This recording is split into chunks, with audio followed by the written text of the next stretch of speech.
Hello everyone, this is Priyan and you are watching me at foot on physics for all. और आज का जो video है theory class है आज, और इलेक्ट्रिक डाइपोल के बारे में है। मैं कुछ बताऊं कि इलेक्ट्रिक डाइपोल का दो सेक्शन है। एक इलेक्ट्रिक फील्ड जो हम लोग फर्स्ट लेसन में पढ़ चुके हैं कि इलेक्ट्रिक फील्ड एक्सियल पॉइंट पे क्या होगा, इक्वेटोरियल पॉइंट पे क्या होगा, जनरल पॉइंट पे क्या होगा, इनके बीच क्या रिलेशन है, टॉर्क कितना लगता है, फोर्स कितना लगता है, वो सारा चीज हमने फर्स्ट लेसन में पढ़ा है।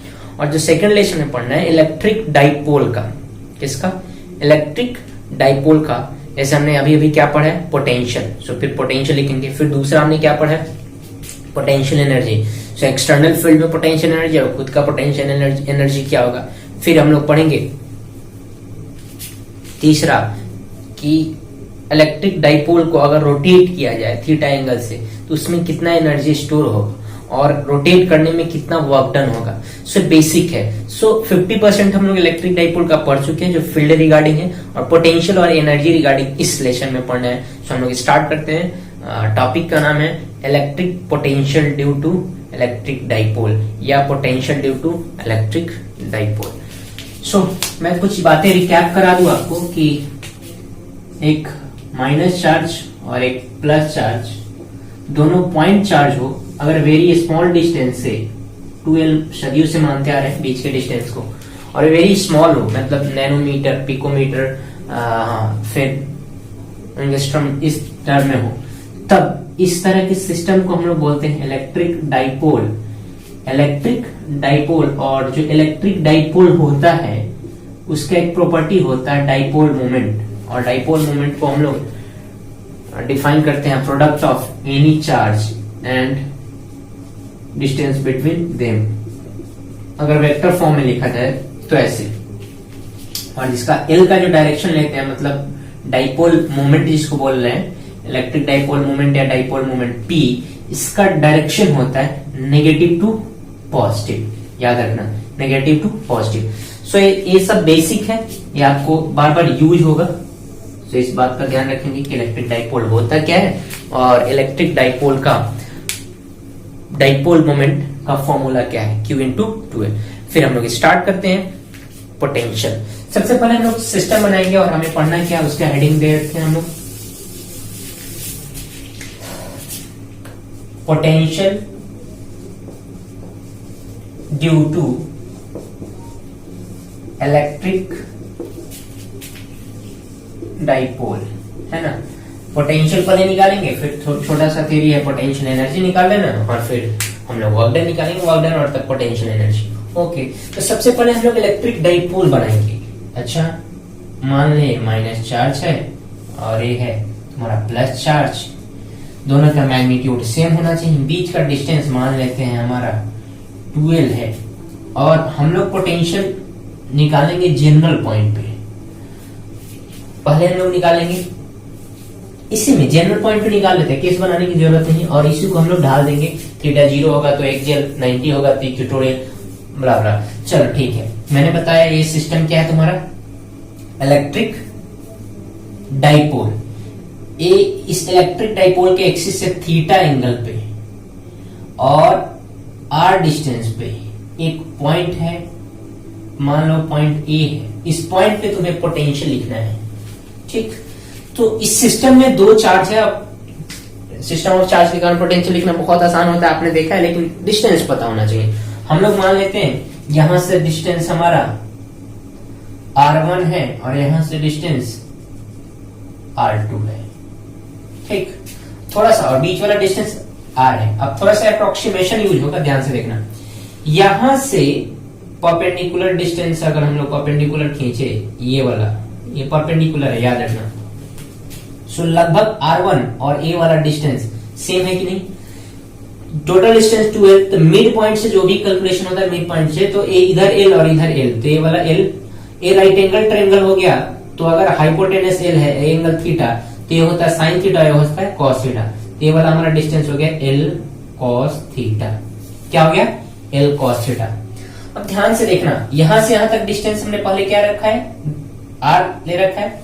सो अगर r को लिखना पड़े, क्या लिखना पड़े? r को। सो मैं क्या लिख सकता हूं r को, ध्यान से देखो।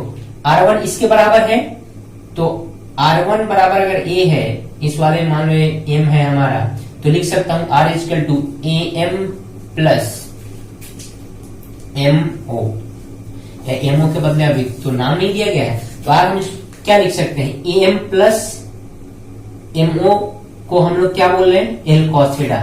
सो स्मॉल r के बदले हम लोग लिख सकते हैं M plus L cos theta. So हम लोग क्या लिख सकते हैं, R1 को, ये जो हमारा AM है एक्चुअली किसके बराबर है, R1 के बराबर।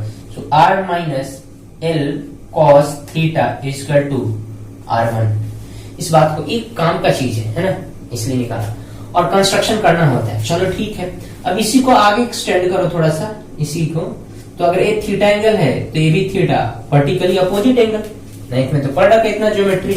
अच्छा, अभी यहां से परपेंडिकुलर ड्रॉ करो, परपेंडिकुलर होना चाहिए, याद रखना। सो अगर तुमसे मैं पूछूं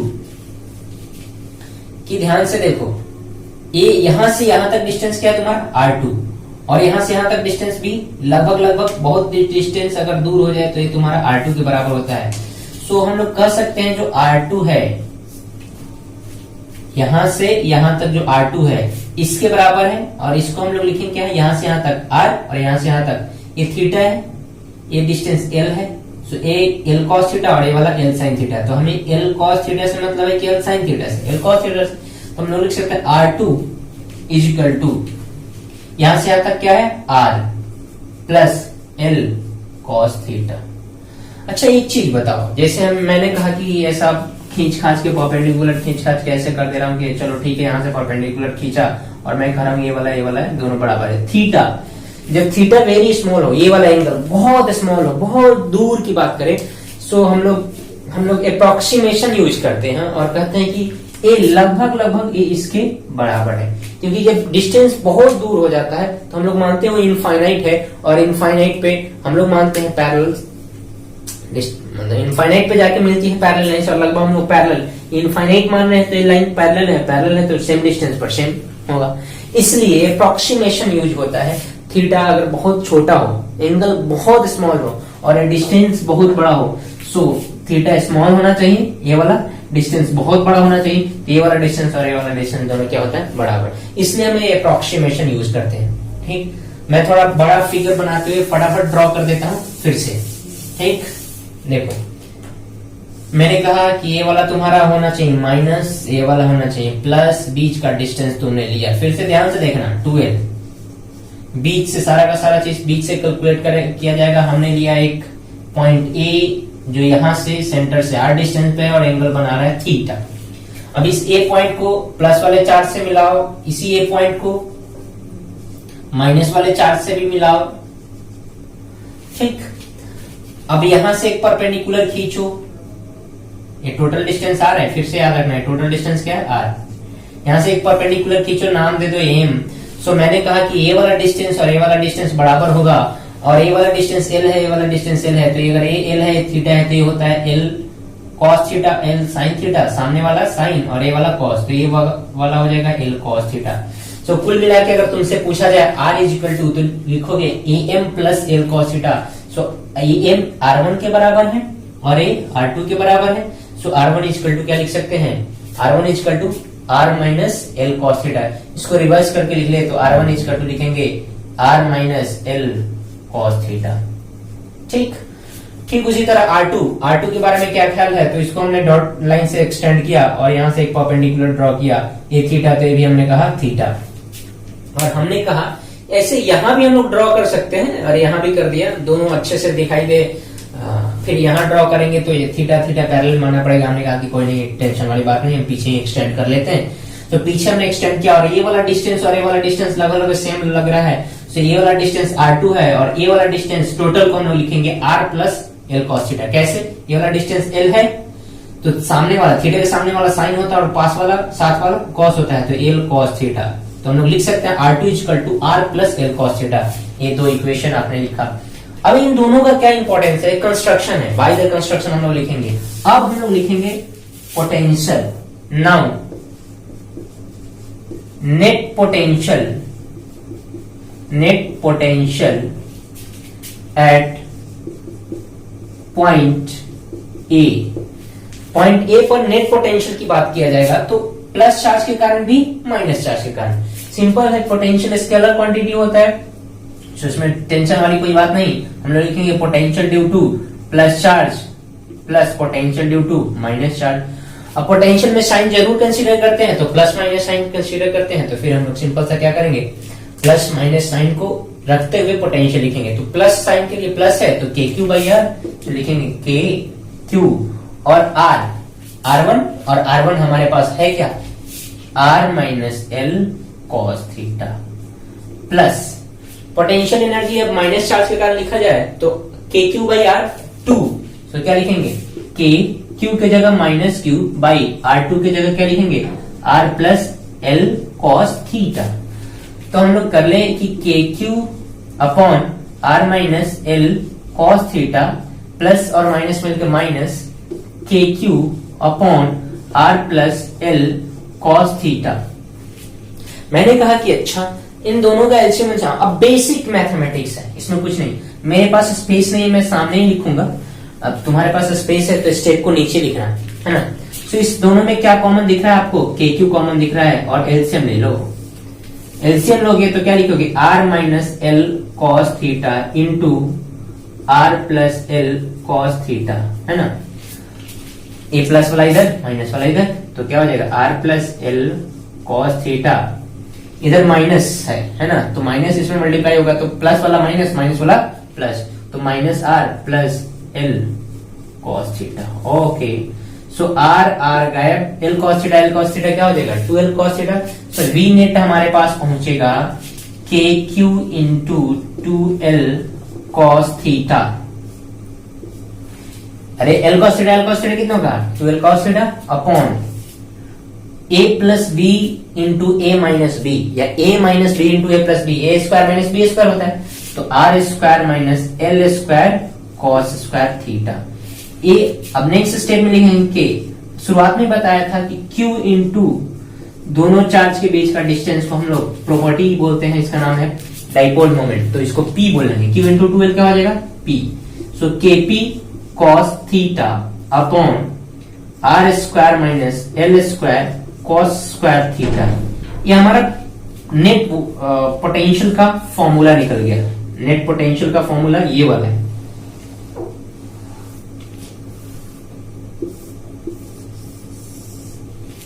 Kp cos theta upon R square minus L square cos square theta. इसमें भी कुछ अप्रोक्सीमेशन यूज होता है और हम लोग अप्रोक्सीमेशन देखेंगे। सो नेट पोटेंशियल देखा, कोई भारी चीज नहीं, सिंपल तुम कर सकते हो। इस स्टेप के बाद थोड़ा सा कंस्ट्रक्शन समझना था, बाद बाकी इसमें कुछ टफ नहीं था। अब थोड़ा डिस्कशन करना है, वीडियो पॉज करके इतना उतार लो, फिर हम लोग डिस्कशन करते हैं, देखते हैं क्या करेंगे।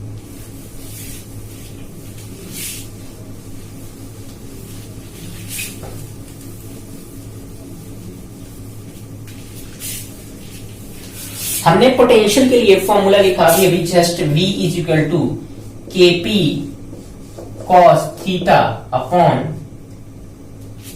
Are square minus L square cos square theta, ऐसा हमने फॉर्मूला लिखा है। अब ध्यान से देखना, अगर r के रेस्पेक्ट में l बहुत छोटा हो जाए, r के रेस्पेक्ट में, r मतलब दिस के रेस्पेक्ट में, l मतलब दिस बहुत ही छोटा हो जाए। शुरुआत में बताया था कि l बीच का डिस्टेंस नैनो में होता है, नैनोमीटर में होता है, एंगस्ट्रम में होता है, 10 टू द पावर 15 फेम्टोमीटर में होता है, मतलब छोटा डिस्टेंस होता है। जब छोटा डिस्टेंस की बात की जाए तो आर और मीटर में होता है, तो इसके रेस्पेक्ट में बहुत छोटा क्वांटिटी है।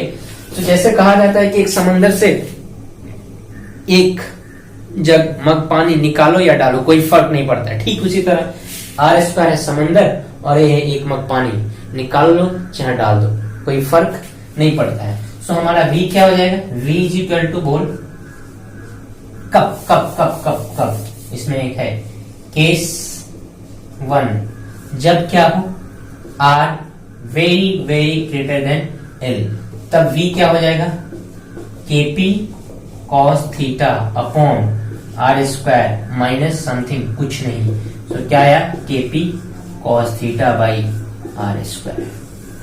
तो इस फॉर्मूला को आप याद रखोगे कब, जब R very very greater than L है। अगर नहीं है, if not R very very greater than L नहीं है, देन ये वाला फॉर्मूला है। केस दूसरा हम लोग थोड़ा डील करेंगे, when theta is equal to 0 degree, जब थीटा क्या हो जाए 0 डिग्री। ध्यान से देखना, ये एंगल है, थीटा जब 0 डिग्री होगा धीरे धीरे धीरे धीरे करते करते करते अलोंग द एक्सिस, तब जाके 0 होगा। Along the axis axial position होता है, मींस एट एक्सिस, एक्सिस या एक्सियल पोजीशन पे v एक्सियल हमारा कितना होगा, cos 0 का वैल्यू बोल, cos 0 का वैल्यू बोलो, cos 0 होता है 1, तो क्या हो जाएगा kp बाई आर स्क्वायर, क्या हो जाएगा kp बाई आर स्क्वायर। लेकिन कब, जब थीटा क्या हो जाए 0 हो जाए एट एक्सियल पोजीशन। अगर केस तीसरा हम लोग देखें, when theta is equal to 90 degree, जब एंगल क्या हो जाए 90 डिग्री हो जाए, 90 डिग्री हो जाए, तब मतलब क्या at equatorial position, equatorial position, position है इक्वेटोरियल, और इक्वेटोरियल पोजीशन हो जाएगा थीटा, देखो ऐसे थीटा है, बढ़ते बढ़ते बढ़ते बढ़ते क्या हो जाए 90 डिग्री, मतलब परपेंडिकुलर बाइसेक्टर होता है इक्वेटोरियल पोजीशन। तब देख लो v क्या हो जाएगा kp cos 90 degree upon R square, cos 90 का वैल्यू होता है 0, मींस 0, मतलब इक्वेटोरियल पॉइंट पे हमेशा पोटेंशियल फिक्स रहेगा। तो याद रखना, सीबीएसई में क्वेश्चन पूछा जाता है, इलेक्ट्रिक डाइपोल है, इसका जो इक्वेटोरियल पॉइंट होगा इक्विपोटेंशियल होगा, इक्विपोटेंशियल लाइन कह लो, सरफेस कह लो, बात बराबर है। ये सरफेस भी इक्विपोटेंशियल होगा। अगर हम कुछ भी ए कर देते हैं, यहां पर ला ले, मान लो इसी पर ऐसे यहां पर, तो ये वाला डिस्टेंस और ये वाला डिस्टेंस दोनों सेम है कि नहीं, सेम डिस्टेंस, चार्ज अपोजिट के क्यू बाई आर, खत्म नाम कहानी, जितना प्लस उतना माइनस, कंप्लीट। सो हमने अभी अभी जस्ट देखा कि इलेक्ट्रिक पोटेंशियल, इलेक्ट्रिक डाइपोल के कारण इलेक्ट्रिक पोटेंशियल क्या होता है डिफरेंट डिफरेंट पॉइंट्स पे। मैंने ये चीज डिस्कस किया, थीटा, अच्छा ये दोनों केस 2 और केस 3 कब के लिए है, जब केस 1 हमारा लगे। अगर मान लो इसी पर केस 3, वीडियो पॉज करके उतार लो या फिर मैं साइड में ही लिख देता हूं, ध्यान से देखें। अगर मान लो case 1 is not valid, case 1 क्या है, नॉट इंक्लूडेड, इंक्लूड नहीं करते हैं। ऐसे तो मोस्ट ऑफ द केस में ये इंक्लूड किया जाता है। अगर ये इंक्लूड नहीं किया जाए तब देखो, तब हमारा R very very greater than L नहीं होगा, तब हमारा क्या हो जाएगा v एक्सियल, ध्यान से देखो, kp cos 0 degree upon R square minus L square, cos 0 degree का स्क्वायर, cos 0 डिग्री का वैल्यू 1, तो हमारा क्या हो जाएगा kp upon R square minus L square. लेकिन कब, जब पहला कंडीशन वैलिड नहीं होगा तब, और v इक्वेटोरियल कुछ भी हो जाए भाई, राम कहानी, kp इंटू कॉस 90, तो जब ऊपर वाला ही 0 होगा तो नीचे वाला क्या, कुछ नहीं फर्क पड़ता है, कुछ भी वट एवर, हमारा v इक्वेटोरियल क्या होगा हमेशा 0, चाहे तुम पहला कंडीशन फुलफिल करो या फिर ना करो। सो फटाफट वीडियो पॉज करके राइट डाउन करो सब कुछ, और हम लोग नेक्स्ट देखेंगे electric potential energy external field में होगा।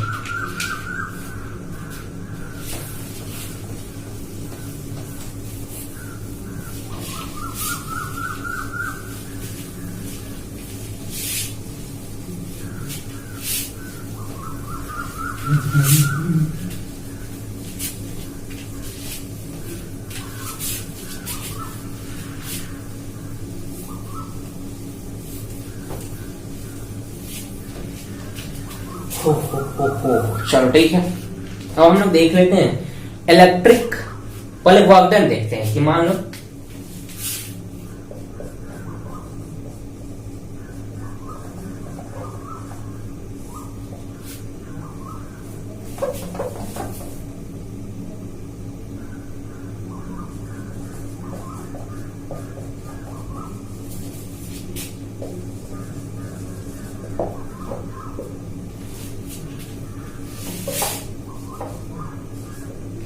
चलो हम लोग एक्सटर्नल एजेंट के थ्रू वर्क डन देखते हैं कि क्या वर्क डन होगा। अब एक्सटर्नल एजेंट के थ्रू वर्क डन क्या मतलब नहीं समझ में आ रहा है। चलो ठीक है, देखते हैं।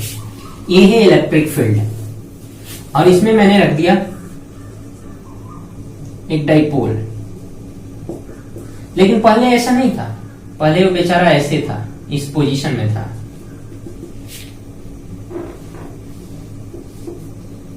इस वाले पोजीशन पर था।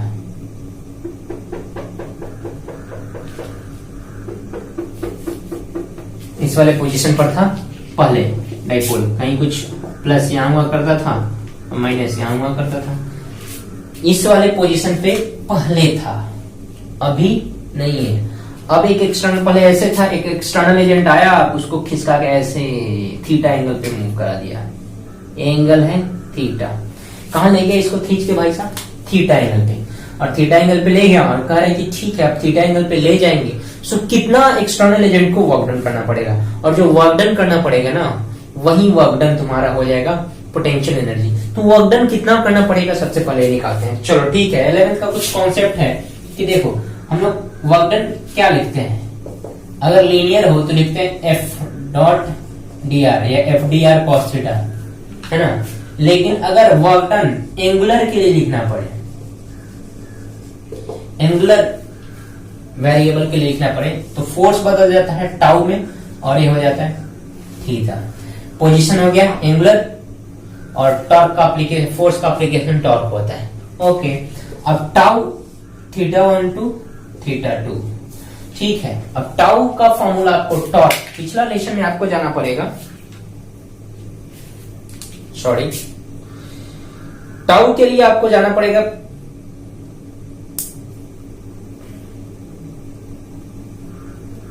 एक मिनट, टाउ के लिए जाना पड़ेगा पिछले लेसन के थ्योरी में, और वहां पे हमने टाउ मतलब टॉर्क पढ़ा है पीई साइन थीटा। क्या पढ़ा है? PE sine theta d theta. अब हमने जो इलेक्ट्रिक फील्ड लिया है वो यूनिफॉर्म है। क्या है? यूनिफॉर्म। जो हम work done by external agent लिख रहे हैं, ये वर्क डन एक्सटर्नल एजेंट करेगा, लेकिन कहां पर? In uniform electric field. Electric field क्या होना चाहिए? यूनिफॉर्म, मतलब कांस्टेंट, तभी पॉसिबल है, अदरवाइज नहीं। सो मैंने कहा कोई बात नहीं, थीटा 1 से थीटा 2 तक आपको वेरी कराना है, लिख लो P constant, T constant, shape sine theta d theta, theta 1 to theta 2, complete कहानी खत्म। सर तुमने कहा कि सर पी साइन थीटा का इंटीग्रेशन होता है माइनस कॉस थीटा, और ये थीटा 1 टू थीटा 2, और ये हमारा बाहर क्या है? मेरा इंतजार कर रहा होगा पीई। पीई तुमने लिखा sir upper limit minus cos theta 2, ये वाला माइनस और फॉर्मूला वाला माइनस प्लस कॉस थीटा 1। तो तुमने लिखा कि सर पीई लिखेंगे हम लोग cos theta 1 minus cos theta 2, कोई भी रेफरेंस पॉइंट से कॉस थीटा 1 माइनस। तो वर्क डन कितना करना पड़ा? PE cos theta 1 minus cos theta 2। इस फॉर्मूला को याद रखना, बार बार पूछा जाता है बोर्ड में, बार बार, और सीबीएसई में तो ऑब्जेक्टिव भी आ रहा है तो उसमें भी पूछा जाता है। तो इस फॉर्मूला को जरूर से जरूर याद रखें, P cos theta 1 minus P cos theta 2। अगर इसी को हम लोग जनरलाइज करें, वर्क डन बाय, ये वर्क डन कौन? एक्सटर्नल एजेंट कर रहा है ना, एक्सटर्नल एजेंट कर रहा है वर्क डन, और यही work done by external agent store as a potential energy. तो यही पोटेंशियल एनर्जी का term.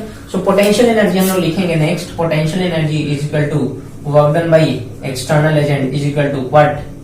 PE cos theta 1 minus cos theta 2।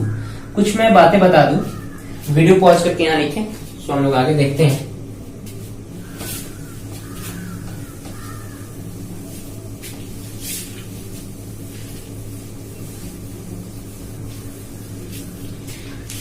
ध्यान से देखो, पीछे जस्ट वीडियो पॉज करके आपने लिख रखा होगा कि हम लोग जो work done by external agent लिख रहे हैं, एक्चुअली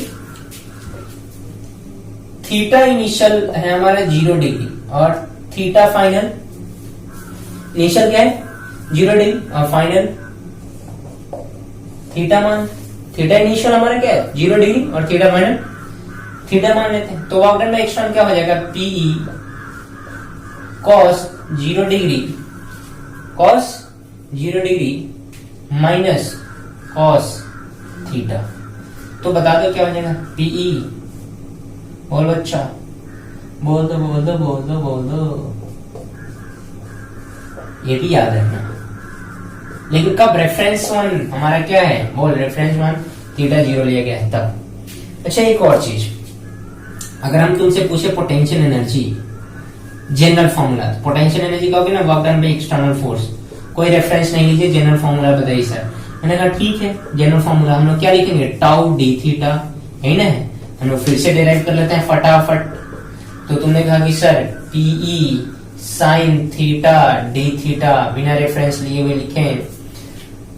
मैंने कहा अच्छा, तो देख इधर पीई बाहर, साइन थीटा का integration cos theta minus sine के साथ, तो तुम लिख सकते हो u equal to PE cos theta minus sign.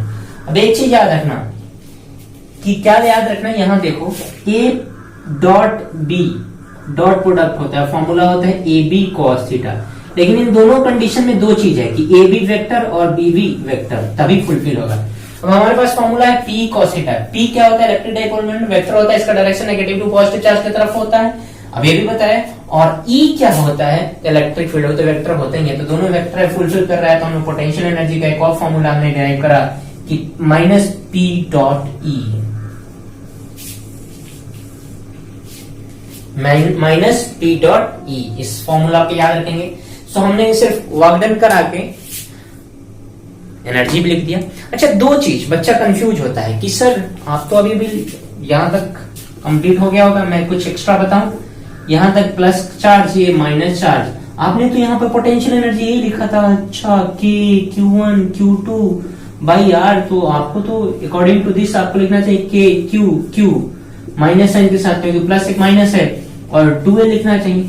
मैंने कहा बच्चा कि ये आपका पोटेंशियल एनर्जी कब है, जब वो एक्सटर्नल फील्ड में नहीं है, जब वो यूनिफॉर्म इलेक्ट्रिक फील्ड में नहीं है। लेकिन अगर यूनिफॉर्म इलेक्ट्रिक फील्ड में आ गया, कहाँ आ गया भाई साहब, यूनिफॉर्म इलेक्ट्रिक फील्ड में आ गया, और जब उस पर कोई एक्सटर्नल वर्क करेगा, एक्सटर्नल एजेंट वर्क करेगा, देन उसमें क्या होगा, उसकी बात की जाती है, न कि सिस्टम के कारण। सिस्टम के कारण पॉइंट चार्ज के कारण पोटेंशियल एनर्जी लिखना तो सीखा ही है, और इसमें क्या Q1 Q2 भाई यार, दैट्स ऑल। सो आज का वीडियो इतना ही। वीडियो अच्छा लगे तो शेयर करें, और कुछ डाउट हो या कुछ भी हो तो कमेंट जरूर करें, कमेंट से अप्रिसिएशन मिलता है, और लाइक भी करते रहें। Thanks for watching. Next video में हम लोग आएंगे इसका कुछ प्रॉब्लम लेके, और फिर हम लोग स्टार्ट कर रहे हैं, जल्द ही स्टार्ट कर रहे हैं। नेक्स्ट वीडियो में हो सके नेक्स्ट वीडियो में होगा कंडक्टर और कैपेसिटर। कंडक्टर हम लोग अच्छे से देखेंगे, उसके बाद कैपेसिटर बहुत इंटरेस्टिंग है, कैपेसिटर भी और नो डाउट कंडक्टर भी। So once again thanks for watching.